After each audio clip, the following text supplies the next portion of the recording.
Good morning, everyone. I want to start by addressing the situation that's unfolding south of the border, which is also having an impact here at home. For far too many Canadians, the images and stories coming out of the U.S. are all too familiar. As a country, we can't pretend that racism doesn't exist here. Anti-Black racism is real. Unconscious bias is real. And systemic discrimination is real, and they happen here in Canada. Over the weekend, we saw thousands of people gather across the country to join peaceful protests against anti-Black racism. By standing together and denouncing the few who would try to derail these demonstrations, Canadians are sending the message that they will never tolerate injustice. To young Black Canadians, I hear you when you say you are anxious and angry, when you say that this brings back painful experiences of racism that you've faced. I want you to know that I'm listening and that your government will always stand with you. Together, we will keep taking meaningful action to fight racism and discrimination in every form. The status quo, where people face violence because of the color of their skin, is unacceptable.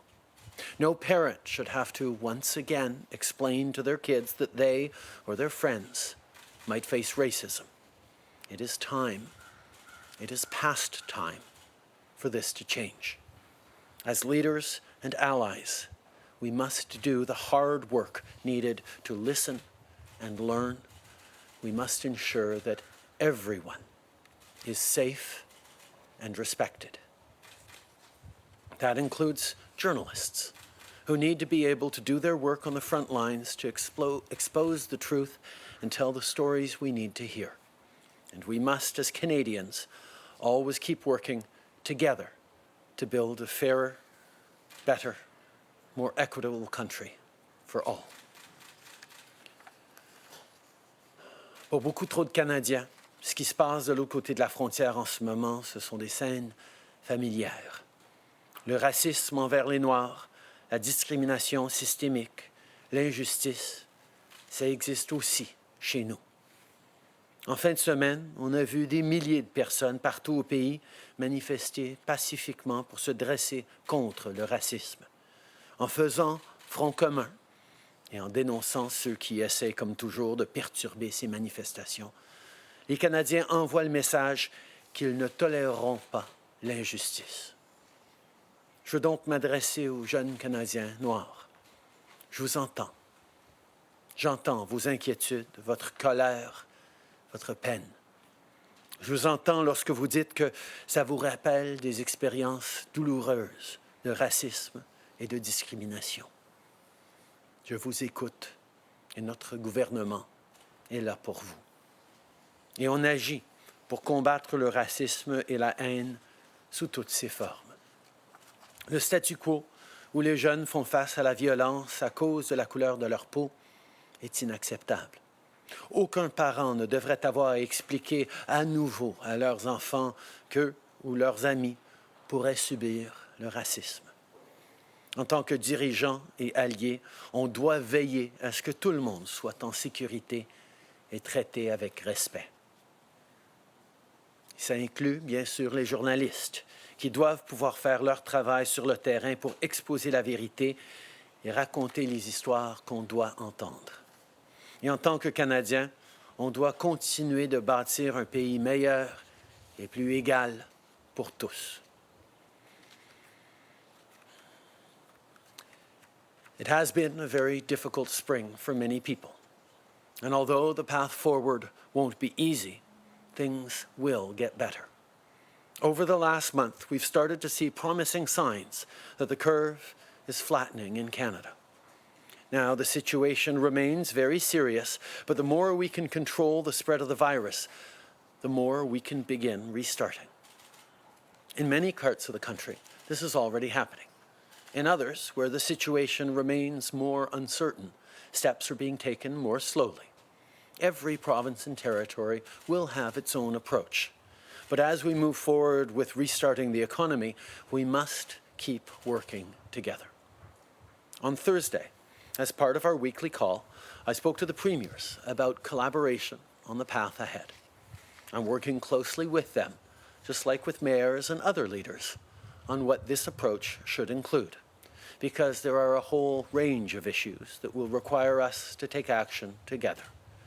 As I've said before, to keep Canadians safe, to give businesses the confidence to reopen their doors and people the confidence to walk through those doors, we need to cooperate on countrywide testing and contact tracing. And on this front, we're making good progress. At the same time, our government is ready to be a partner for the provinces and territories in supporting vulnerable people, securing personal protective equipment, and working on childcare, to name a few. In other words, we're ready to be a partner in a safe, effective restart of the economy. And today, we're demonstrating a first step forward with support for municipalities as they face a cash crunch. From testing clinics to programs for seniors, cities and towns provide essential services. So it's crucial that they have the resources they need.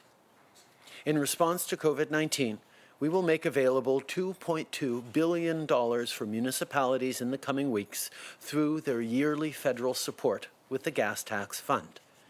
Normally, municipalities receive these payments in 2 installments, but we know that cities and towns need this money right away as they deal with COVID-19.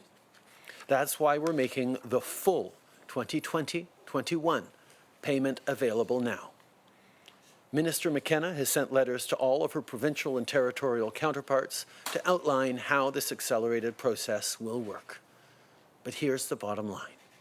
This is strong support to keep Canadians safe and our communities strong. And it's support that will give businesses the confidence to reopen, getting hardworking Canadians back on the job. This is a start. We know there's more to be done to support municipalities and to support the entire reopening process. In the days and weeks to come, we'll keep working with the provinces and territories on this and on a whole range of other measures. Plus que jamais, il va falloir travailler ensemble pour relancer l'économie. Notre gouvernement va donc continuer de collaborer avec ses partenaires pour surmonter la crise, notamment en ce qui concerne la recherche des contacts et le dépistage. On est aussi prêt à aider les provinces et les territoires à protéger les personnes vulnérables, à obtenir plus d'équipements de protection individuelle et à se pencher sur des enjeux comme les services de garde. On est prêt à travailler ensemble pour assurer la relance en toute sécurité. C'est pourquoi, aujourd'hui, nous faisons un premier pas vers l'avant en accordant du soutien aux municipalités qui ont des problèmes de liquidité. Aujourd'hui, j'annonce qu'on va accorder 2,2 milliards de dollars aux municipalités au cours des prochaines semaines par l'entremise du financement fédéral annuel. Habituellement, les municipalités reçoivent ces paiements en 2 versements, mais c'est de l'argent dont elles ont besoin maintenant pour pouvoir continuer à offrir des services essentiels. Nous allons donc effectuer un seul paiement pour 2020-2021 dès maintenant. La ministre McKenna a envoyé des lettres à ses homologues des provinces et des territoires pour expliquer le processus accéléré. Et voici ce qu'il faut retenir. On réalise cet investissement pour permettre aux municipalités de continuer d'assurer la sécurité des Canadiens. On appuie des services qui vont aider les entreprises à rouvrir et les gens à commencer à retourner travailler. Et on examine aussi d'autres façons de soutenir le travail vital que font les villes et les municipalités à travers le pays. Il reste encore beaucoup à accomplir pour que nos communautés reprennent leurs activités, que nos entreprises rouvrent leurs portes et que les gens retournent au travail. Mais je sais qu'ensemble, on va y arriver. Merci. Thank you, Prime Minister. We'll go to the phone for some questions. One question, one follow-up. Operator? Thank you. Merci. Première question, Raymond Filion, TVA. À vous. Merci. Bonjour, Monsieur le Premier ministre. Au sujet des manifestations contre le racisme, d'abord, vous avez dit que le statu quo est inacceptable. Qu'est-ce que vous voyez comme solution à ce défi-là. Il y a eu de la casse à Montréal hier soir en marge de la manifestation. Êtes-vous inquiet que ça dégénère au Canada? Je pense que ça fait longtemps que les Canadiens reconnaissent qu'on a du travail à faire au pays pour contrer le racisme, même aujourd'hui, pour assurer que tout le monde, tous nos enfants, toutes nos familles se sentent respectés et en sécurité, même dans notre pays. C'est pas juste une chose pour ailleurs, c'est une chose pour ici. C'est pour ça, depuis 5 ans, notre gouvernement a investi énormément de différentes façons pour aider les organismes communautaires noirs, pour investir dans Statistique Canada pour pouvoir aller chercher plus de données, pour élaborer une stratégie canadienne contre le racisme. Mais on sait qu'il y a plus à faire et on va continuer d'en faire plus, main dans la main avec les communautés qui sont plus durement affectées par le racisme et la discrimination. Nous devons d'être alliés de ces communautés-là, de tous ces gens-là, de tous les Canadiens. Par rapport aux manifestants par rapport à ceux qui se sont infiltrés dans la manifestation et qui ont fait du grabuge, tout comme la mairesse Plante, on les condamne. On a besoin de protéger le droit de manifester paisiblement au Canada. C'est essentiel pour notre société et nous soulignons à quel point c'est important de faire. We need to do better in Canada. We need to continue to know that even though we have made strides forward in the fight against racism and discrimination, racism still exists in Canada. Anti-Black racism, systemic discrimination, unconscious bias are lived realities every day for millions of Canadians. We need to stand beside them. We need to be allies. We need to work in our daily lives to counter discrimination, racism, and intolerance. As a government, we've made many investments over the past 5 years, whether it's on community programs run by racialized communities, whether it's on Statistics Canada doing a better job at collecting disaggregated data, whether it's investments in anti-Black racism strategies or anti-racism strategies in general. But there is always more to do, and ultimately, we need to do it together as Canadians and be better allies. As for those who took advantage of these peaceful protests to do significant damage to communities and stores, as we saw in Montreal, we have to condemn those actions strongly. They do not represent the peaceful protesters who are standing up for very real issues in Canada. We need to continue to make sure that peaceful protest is always able to happen in Canada. Une suivi, Ray? Au sujet de l'argent pour les municipalités maintenant, ce n'est pas de l'argent neuf, c'est un versement devancé pour les travaux d'infrastructure, alors que les villes demandent au moins 10 milliards au moins là, pour financer les services directs à la population qu'elles doivent livrer dès maintenant. Est-ce qu'elles auront cet argent qu'elles disent avoir besoin pour éviter de hausser leurs taxes foncières ou couper dans des services? Effectivement, on devance de l'argent qui allait venir de toute façon dans 6 mois, mais on reconnaît les besoins maintenant que les villes ont par rapport à la liquidité. Mais effectivement, il faut en faire plus et on va en faire plus. Mais pour en faire plus, il faut travailler avec les provinces parce que les municipalités sont leur juridiction. On va être là pour investir, mais ça doit être fait dans le respect des champs de compétences en partenariat avec les provinces à travers le pays.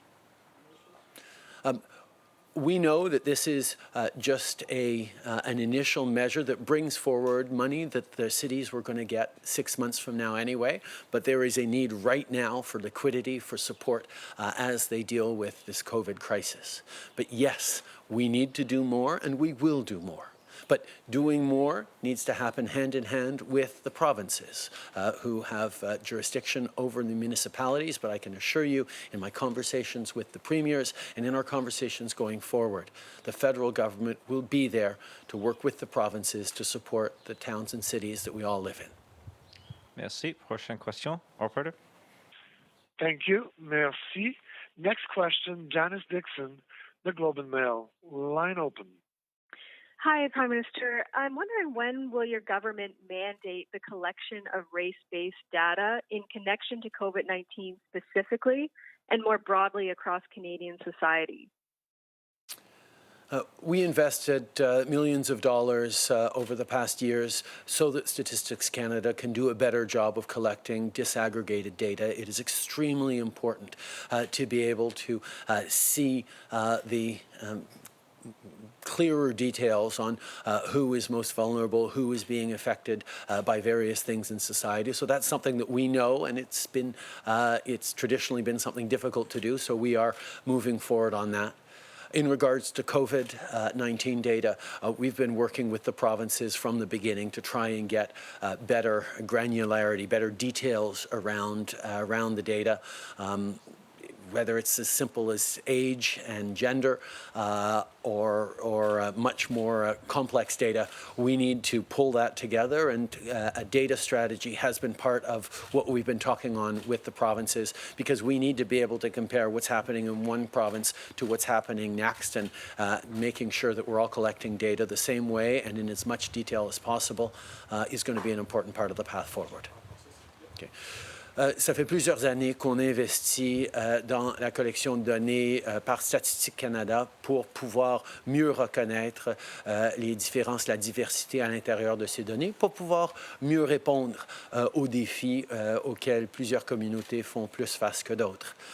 En même temps, par rapport à la COVID-19, ça fait plusieurs semaines qu'on travaille avec les provinces pour mieux réaliser une stratégie sur la collecte des données, pour qu'on puisse comparer mieux les données d'une partie du pays à un autre. Avec les Canadiens qui recommencent à voyager, ça va être important, mais aussi qu'on ait plus d'informations sur les communautés qui pourraient être plus affectées par la COVID-19. Follow-up, Janice? Yes, and on the G7 meeting, Donald Trump has said it will be postponed to the fall. Are you planning on attending, and do you support the U.S. proposal to expand the group to include Russia? We've always been working with the United States to coordinate when we can hold this important G7 meeting. It's really important to keep holding these meetings and making sure that we are coordinating internationally in this time of crisis. Russia was excluded from the G7 after it invaded Crimea a number of years ago, and its continued disrespect and flaunting of international rules and norms is why it remains outside of the G7 and will continue to remain out. C'est important d'avoir des occasions pour se rassembler en tant que pays, en tant que leader, pour parler de la crise de santé et de la crise économique, et de travailler ensemble pour le faire. Et on va continuer de travailler avec les Américains sur les détails de leur rencontre du G7. Mais la Russie a été exclue du G7 à cause de leur invasion de l'Ukraine.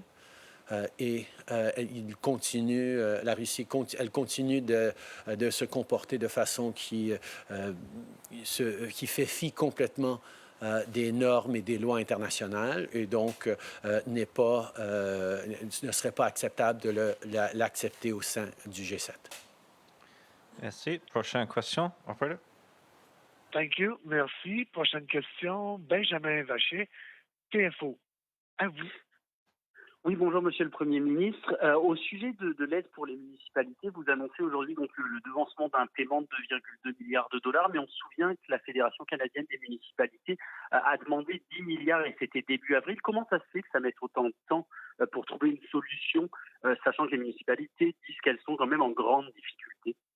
Nous respectons les champs de compétences établis par notre Constitution. Nous travaillons avec les provinces pour établir des façons d'aider les municipalités.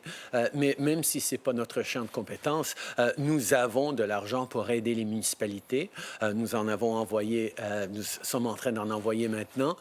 Mais ce n'est pas assez, ça va en prendre d'autres. Nous entendons les municipalités qui nous le disent et nous allons travailler avec les provinces et nous espérons que les provinces vont être des bons partenaires pour les municipalités et pour le gouvernement fédéral. Quelles sont les demandes qui sont faites par les provinces? Alors, comment est-ce que vous pourriez aider différemment? Parce que vous dites justement, bon, c'est un premier pas, il va y en avoir d'autres. Quelle forme pourrait prendre cette aide? Est-ce que l'idée d'un fonds d'urgence, ce serait par exemple, c'est une idée une option que vous regardez? Écoute, on va discuter avec les provinces sur les meilleures façons d'aider les municipalités. On sait très bien qu'il y a plusieurs grandes municipalités qui ont énormément de difficultés par rapport au transport collectif. Ils ont besoin d'ajouter plus de wagons, plus d'autobus parce qu'il faut garder les gens espacés, en même temps qu'il y a moins de gens qui sont en train de prendre les autobus et les métros à cause de la COVID-19. Donc, ils sont en crise de revenus par rapport au transport collectif. C'est des enjeux qu'on est en train de regarder avec les provinces et sur lesquels on va travailler ensemble. Thank you. And one more question on the phone. Operator. Thank you. Merci. Next question, Jim Bronskill, the Canadian Press. Line open. Mr. Bronskill? Good morning, Prime Minister. You've already touched on this, but a month ago, municipalities said transit revenues had dropped drastically, draining their coffers. Basic services such as policing and garbage collection are at risk. Why is this taking so long to remedy? We have been a great partner to municipalities as best as we could over the past years in various situations, in various crises, including through the gas tax transfer. We know how important our cities and towns are to the success of Canadians, to the success of our country's economy. That's why we are working with the provinces on figuring out ways that municipalities can be helped. We respect the Constitution that says that it is to provinces to manage and fund municipalities. But at the same time, we've looked for ways where we can make direct contributions to the municipalities, including through the gas tax transfer. That is something that we've moved forward today, so we can give more money more quickly to the cities, but we need to do more. And on that, we will continue to work with the provinces and encourage the provinces to step up in helping cities. And a follow-up, Jim? In Canada, the legacy of racism against Indigenous peoples weighs heavily, as you know. Now the pandemic has delayed federal responses to important recommendations in that area. Is there a danger that some of these federal responses will simply slip away given other pressures and priorities now? No relationship is more important to my government than the one with Indigenous peoples. We have taken significant steps towards reconciliation over these past 5 years, but there is much more to do. We are working in partnership with Indigenous leadership, with Indigenous communities, with Indigenous peoples across this country. Right now, in this challenge around COVID, many of our partner organizations are very much focused on supporting their communities. We continue to work on the strategy to fight gender-based violence and respond to the Missing and Murdered Indigenous Women and Girls inquiry. But the work is affected because of COVID-19, but it remains a priority, not just for us, but for all Canadians that we will continue to work on. Good morning, sir. Ryan Tunnelty, National Post. You've acknowledged this morning that the money you're giving to municipalities is effectively an advance. It falls well short of their needs. We're seeing cities cut transit service. We're seeing them lay people off. I'm wondering if you're concerned that going forward, we're going to have less services in cities, especially for low-income people who need it to get to work at grocery stores and long-term care centers. I'm very concerned about the funding level for cities, about the services that cities offer to people, to Canadians, the essential services, whether it's obviously police and fire, but also frontline community workers, daycare workers, community center assistants, health workers. There's a range of services offered by cities that are at danger of disappearing. That's why we are doing what we can unilaterally in advancing the money forward, but we need to work with the provinces on this. Cities are the responsibility of the provinces. The federal government will be there to work with the provinces, to support, to help flow money, but the provinces need to step up as well, and that's what we're discussing right now. Okay. Nous savons qu'il y a une grande préoccupation pour les services qui sont offerts aux Canadiens par leur ville, par les municipalités. Que ce soit évidemment pas nécessairement juste la police et les pompiers, mais des services de garde, des services communautaires, une présence sur le terrain de gens qui aident les plus vulnérables. Souvent, c'est des services des villes qui sont menacés d'être coupés. Nous allons donc faire tout ce qu'on peut. Ce transfert de fonds qu'on fait régulièrement est une façon de le faire et on l'a devancé, mais pour envoyer plus d'argent, nous devons de travailler en tout respect avec les provinces et nous allons le faire. Mais nous avons besoin que les provinces soient là aussi avec nous pour aider les municipalités. Sir, you've invoked provincial jurisdiction several times this morning in the answer. Did provincial premiers on your call last Thursday object to the notion of you giving money directly to cities? We have always respected the Constitution in this country. I think premiers and the federal government have always understood we can work together on lots of areas that cross jurisdictions, and we will always do that in a respectful way, working in partnership for the Canadians who, regardless of the order of government, we all collectively serve. Bonjour, M. Trudeau. Louis Blouin de Radio-Canada. Vous évoquez le travail des provinces là-dedans. Pouvez-vous nous aider à comprendre où ça bloque? Est-ce que ce sont les provinces actuellement qui traînent les pieds? Et sur quel enjeu? Pouvez-vous être plus précis là-dessus? Est-ce qu'elles veulent éviter de se faire imposer des conditions? Il est où le problème? Parce que ça fait quand même un mois et demi que les villes ont fait leur demande, là. Tout à fait. Nous allons continuer de travailler avec les provinces là-dessus. C'est sûr que différentes provinces font face à différents défis au niveau de la COVID-19, ont différentes perspectives par rapport à l'intervention fédérale dans leur champ de compétences, mais nous sommes respectueux et nous allons être là. Nous comprenons que le fédéral a peut-être un peu plus de marge de manœuvre au niveau fiscal que certaines provinces et donc nous reconnaissons l'importance d'aider à la réouverture sécuritaire de notre économie par les villes et les municipalités, et on va le faire. En ce qui a trait aux tensions qui ont cours aux États-Unis, on constate que les interventions du président Trump, notamment, ont jeté de l'huile sur le feu. Il n'est pas du tout dans l'apaisement, M. Trump, dans ses déclarations publiques depuis le début de cette crise-là.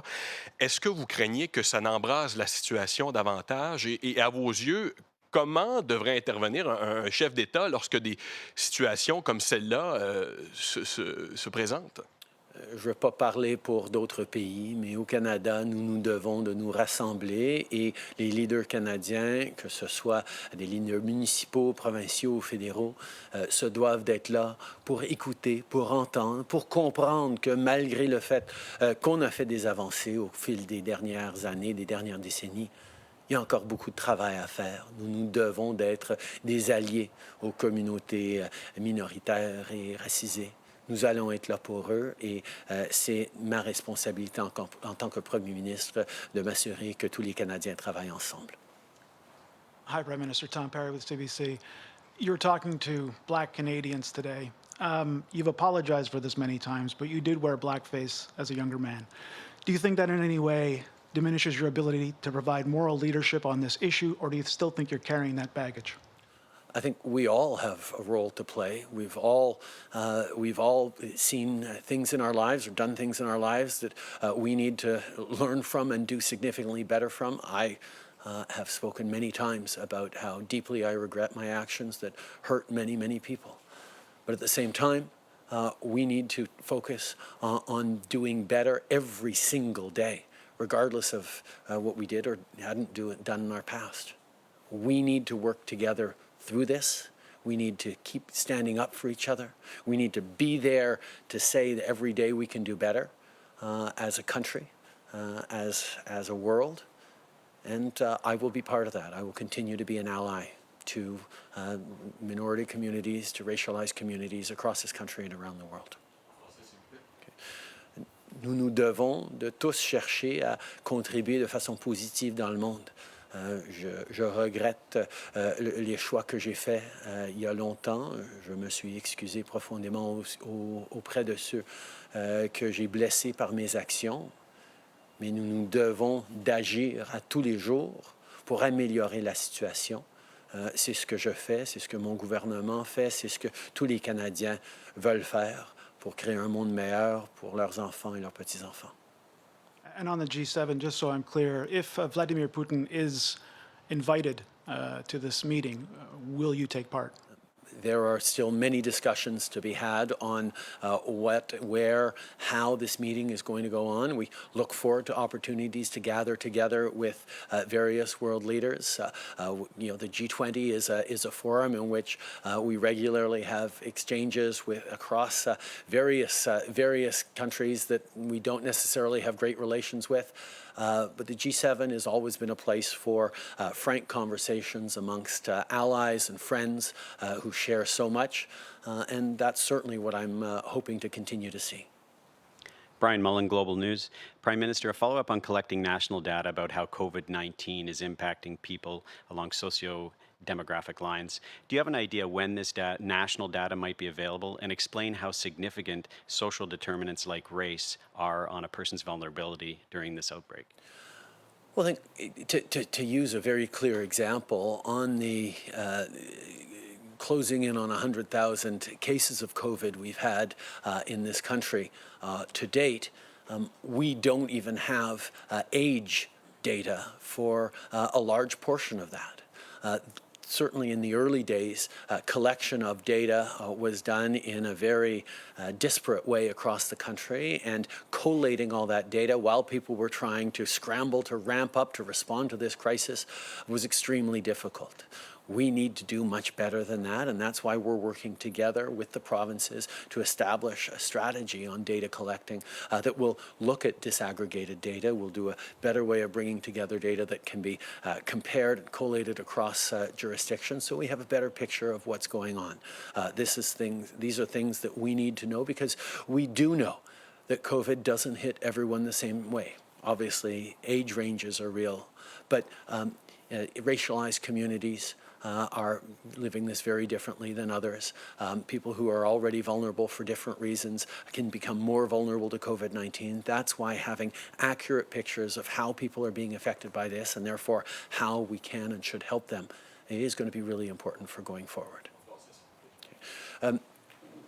Depuis les tout débuts, les agences de santé publique ont travaillé très très fort pour essayer de répondre à cette crise. Et donc, dans les débuts, c'était très difficile d'avoir des données complètes parce que les gens travaillaient extrêmement rapidement pour répondre à la situation immédiate. Par exemple, sur les dizaines de milliers de cas de COVID qu'on a au pays, on n'est pas certain des âges de tous les cas. Il y a beaucoup d'âges qui manquent. Et ça, c'est un élément de données extrêmement facile ou simple à collecter.